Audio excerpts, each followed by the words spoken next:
La CRD 131 es una atrevida combinación entre un estilo café racer y scrambler,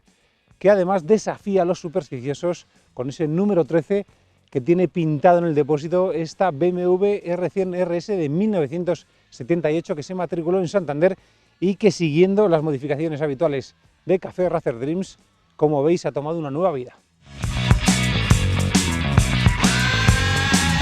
Como siempre, se busca combinar la funcionalidad con la estética y para eso se recurre a Moto Gadget en los intermitentes, los pulsadores mini y en ese reloj Daytona que se integra dentro de un faro tipo bala, muy importante también en la estética de la moto. Además hay componentes como esos retrovisores Eyesider, depósito de líquido de frenos LSL y un tren delantero completo modificado, algo que también hemos visto con esas tijas mecanizadas de primera, de máxima calidad, aluminio top, horquilla invertida Showa multiregulable con pinzas radiales de 4 pistones y unos discos espectaculares de 320 milímetros que aseguran otro nivel de frenada en esta BMW clásica.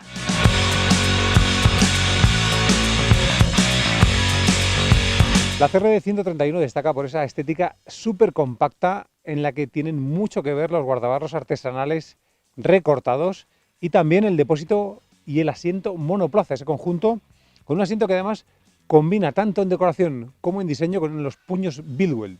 Hay que decir que ese gris que se utiliza es un color habitual de Porsche que se ve en los Porsche 911 GTS.